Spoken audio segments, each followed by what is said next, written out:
तो मेष लगन के चार्ट में अगर आपका सप्तम भाव में राहु है तुला राशि में, तो तुला राशि का जो राहु होगा वो आपको पर्याप्त नेम फेम देगा।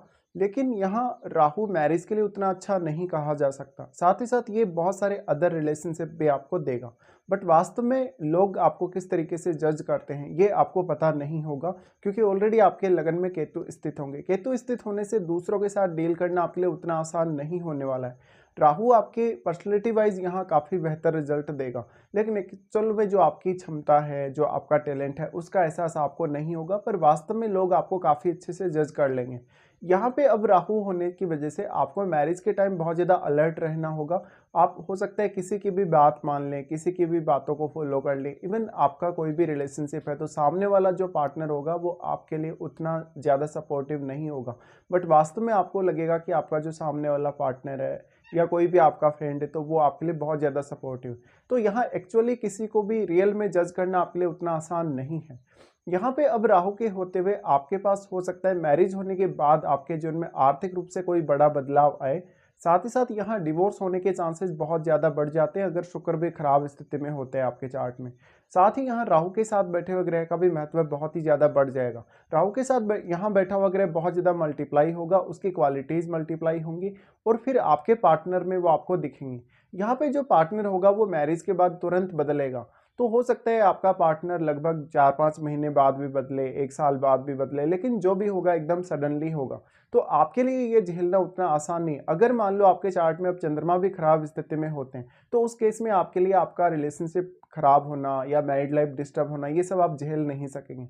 इस प्रकार का राहु है तो राहु क्योंकि लगन पर दृष्टि डाल रहे होते हैं तो लगन को वो बहुत ज़्यादा एम्प्लीफाई कर रहे होते हैं। लेकिन दूसरी तरफ एक्चुअल में आपके लगन में केतु स्थित होने की वजह से वो लगन की एनर्जी को एब्जॉर्ब कर रहे हैं पूरा पूरा।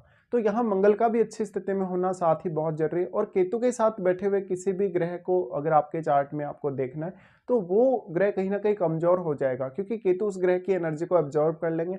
इसलिए आपको केतु के साथ बैठे हुए ग्रह पर पर्याप्त रूप से ध्यान देना जरूरी होगा।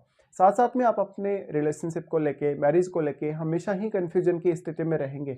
कभी भी आप उतना ज़्यादा कॉन्फिडेंस अपने पार्टनर के सामने या किसी भी अदर पर्सन के सामने डेवलप नहीं कर सकेंगे। ऐसा रहू अगर आपका फॉरेन से कनेक्शन बनाता हो, फॉरेन में आपको सेटल करता हो मैरिज के बाद, तो बहुत अच्छा होगा। साथ ही साथ आपको बहुत सारे सपने दिखाएगा, बहुत सारे ऐसी मिस्टिक चीज़ें आपकी लाइफ में होंगी जो मोस्टली रिलेशनशिप को लेके होंगी या जो भी आप सोचेंगे, लेकिन वास्तव में वो आपके लिए एक भ्रम ही होगा। राहु यहाँ किसी भी अन्य ग्रह के साथ बैठे हैं तो उस ग्रह का संबंध आपको शुक्र के साथ भी देखना होगा।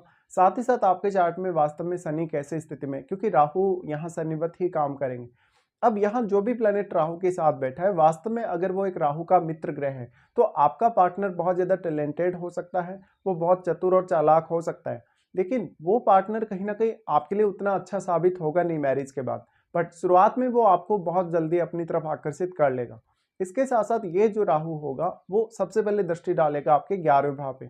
तो ऐसा राहु आपके इनकम वगैरह के लिए अच्छा होगा। आपको कोई भी प्रकार के बिजनेस में अगर जाना हो तो आपको पार्टनरशिप से दूर रहना चाहिए। साथ ही अपने पार्टनर के साथ तो आपको पार्टनरशिप बिल्कुल भी नहीं करनी होगी। यहाँ पे राहु 11th हाउस पे दृष्टि डाले तो आपको वो कहीं ना कहीं बहुत लोगों से जोड़ता है। और वैसे भी यहाँ लगन, सप्तम भाव और 11वां भाव ये सब कनेक्ट हो रहे हैं। इस वजह से आपका नेम फेम बहुत ज़्यादा अच्छा होगा। लेकिन आपको ये सब पता नहीं लग सकेगा कि आपका कितना ज़्यादा नेम फेम है या आप में कितनी ज़्यादा क्वालिटीज़ हैं। वास्तव में ये सब आपको नेगेटिव फील होगा कि जो जो क्षमताएं आपके अंदर हैं, जो जो क्वालिटीज़ आपके अंदर हैं, उसके लिए आप हमेशा ही नेगेटिव सोचेंगे।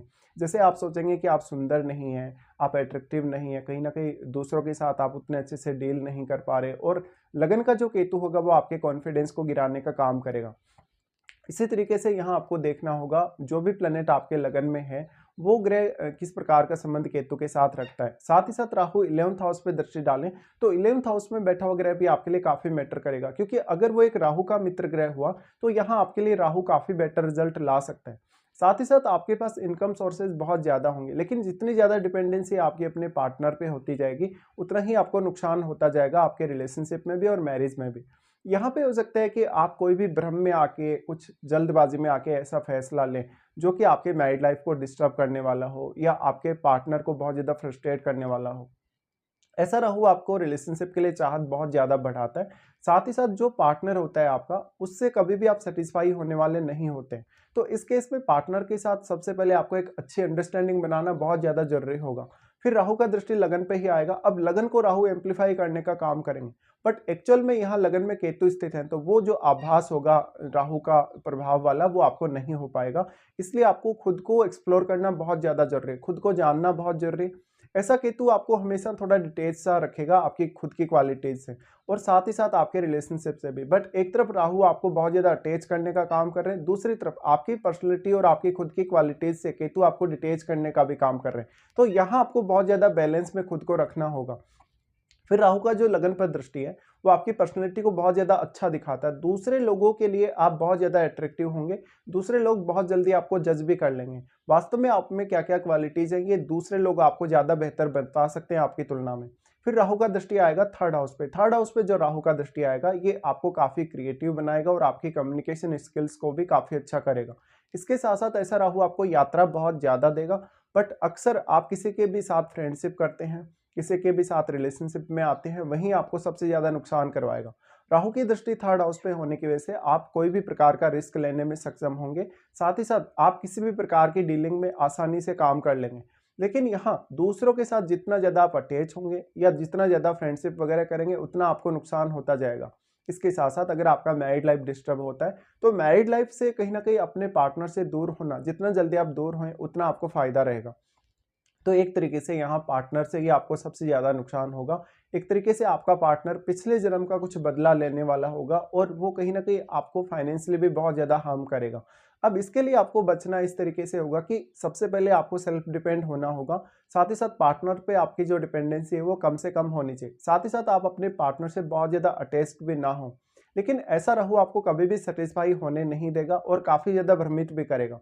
राहु का थर्ड हाउस पे एस्पेक्ट होने की वजह से जीवन में छोटी छोटी यात्राएं लगातार होती रहेंगी। आप काफ़ी मेहनती होंगे, लेकिन कभी कभी लगेगा कि आपकी मेहनत का पूरा पूरा रिजल्ट आपको नहीं मिल पा रहा। यहाँ पे अब थर्ड हाउस में बैठे हुए ग्रह को देखिए, अगर थर्ड हाउस में राहु का ही कोई मित्र ग्रह बैठा हुआ होगा तो आपका थर्ड हाउस और भी ज़्यादा मजबूत होगा। लेकिन वैसे भी राहु अपने उच्च के घर पे दृष्टि डाल रहे हैं तो यहाँ वो ज़्यादातर केस में अच्छा रिजल्ट ही प्रदान करेंगे आपको। लेकिन राहु के साथ सप्तम भाव में कोई सूर्य जैसा प्लेनेट अगर बैठा है, इवन शनि जैसा प्लेनेट अगर बैठा है, तब आपको ज़्यादा नुकसान होने की संभावनाएं बन जाएंगी। अगर मंगल जैसा ग्रह भी यहाँ हो तब भी, अगर मान लीजिए किसी का राहु मंगल का कंजक्शन है सप्तम भाव में, उस केस में आपका पार्टनर बहुत ज़्यादा लड़ाई झगड़ा करने वाला, विवाद करने वाला होगा। और अगर आपके ऊपर कोई भी लीगल केस वगैरह होता है या मुकदमेबाजी होती है, उससे आप जितना जल्दी निकले उतना आपके लिए बेहतर होगा। तो यहाँ एक बहुत ही अच्छा प्लान बना के, या अगर आपको पार्टनर के साथ बहुत ज़्यादा मिसकम्युनिकेशन हो रहा है या पार्टनर को आप अंडरस्टैंड नहीं कर पा रहे, तो वहाँ पे वैचारिक तौर पे आप मतभेद उत्पन्न ना होने दें।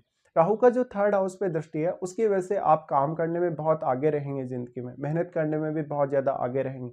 लेकिन वास्तव में आपका जो हार्डवर्क होगी, आपकी जो मेहनत होगी, उसका पूरा पूरा लाभ आपको नहीं मिल पाएगा।